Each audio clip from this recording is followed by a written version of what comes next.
E deputado Marcel Van Hatten, a gente também está vendo aí, acompanhando mais uma vez a imprensa fazendo papel ridículo, com esse voo que chegou com os deportados brasileiros. Como disse o Constantino, nenhum ali é bonzinho, né? Todos ali são criminosos, né?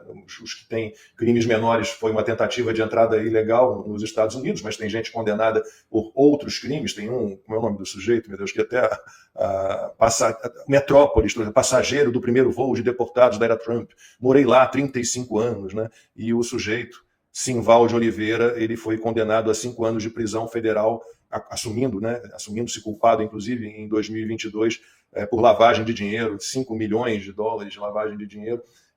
E a turma toda da imprensa, que deixou de ser imprensa, deputado, dizendo que o Trump é malvadão. Mas nós temos os números aqui. Em 2023, 2024, a administração Joe Biden mandava um avião desses por mês, com deportados brasileiros, todos algemados da mesma forma, e o governo do PT não dava um pio. Quer dizer, foi o Trump assumir e agora esse tipo de conduta virou um absurdo total. Quer dizer, a construção da imagem do malvadão, ela tem sempre a ajuda dessa imprensa asquerosa, deputado.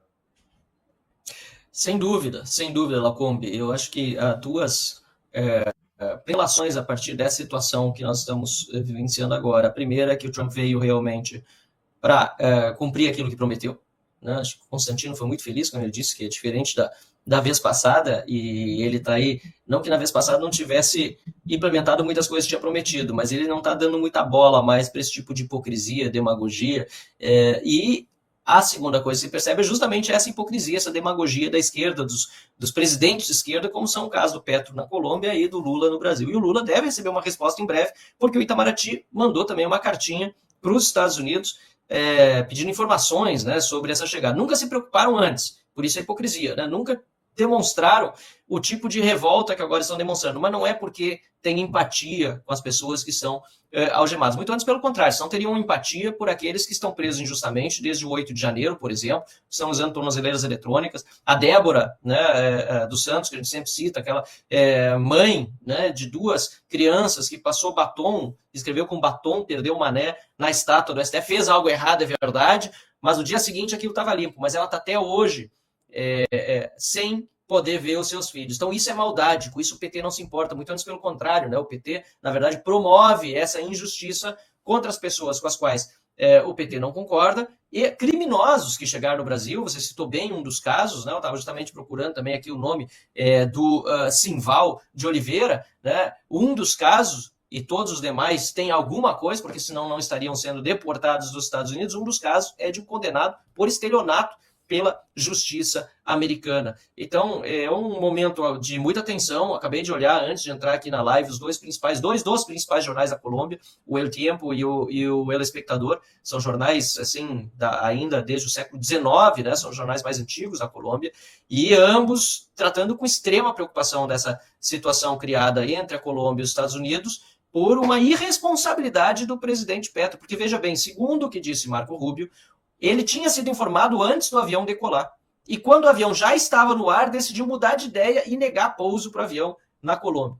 Isso é um absurdo, porque no fundo foi apenas capricho político. Porque se as pessoas já estavam algemadas, ele era contra isso durante todo o período do voo de ida à Colômbia, fez elas voltarem ainda aos Estados Unidos. E agora está oferecendo mandar um avião presidencial para os Estados Unidos buscá-las, mas o Trump já disse: não tem mais visto para os funcionários do governo de Petro, nem para os filiados do seu partido a partir deste momento. Então, é uma crise diplomática muito grande, a gente vai precisar observar isso de perto, né? Eu não sei como vai ficar a situação do Brasil também daqui para frente, porque, pelo que se percebe do Donald Trump, não vai aceitar essas bravatas aí socialistas gratuitamente, né? E o Brasil já demonstrou também, por meio das atitudes do Lula, de ministros do STF, que está querendo escalar uma tensão com os Estados Unidos, que já existe desde antes de Trump assumir. Lembre-se que Lula chamou Trump de nazista, disse que se Trump ganhasse as eleições,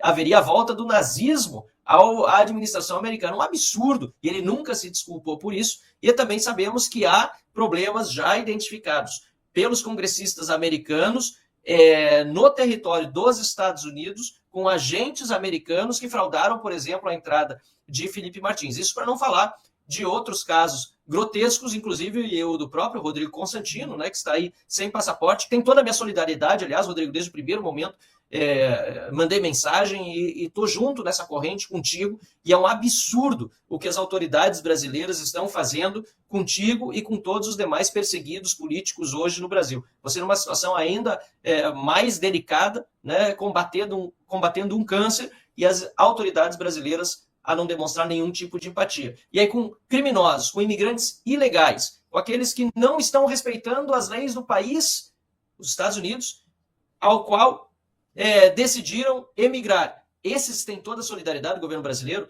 Isso é uma total inversão de valores, e quem deve ficar revoltado é justamente o cidadão honesto, inclusive aquele que vai para os Estados Unidos para trabalhar de forma legal. E para concluir, eu queria dizer isso. Eu encontrei muitos brasileiros em Washington, na Flórida, os 2 estados em que eu estive. Flórida é estado, Washington já está no Distrito de Colômbia, mas enfim, nos 2 locais em que estive nos Estados Unidos. Os brasileiros que encontrei lá, todos vibraram muito com a vitória do Trump. Então essa história de que brasileiro que está nos Estados Unidos está contra, que os imigrantes estão contra o Trump, também é uma falácia, é uma mentira. Está contra aquele que tem motivos para estar contra, muito provavelmente porque está ilegal no país.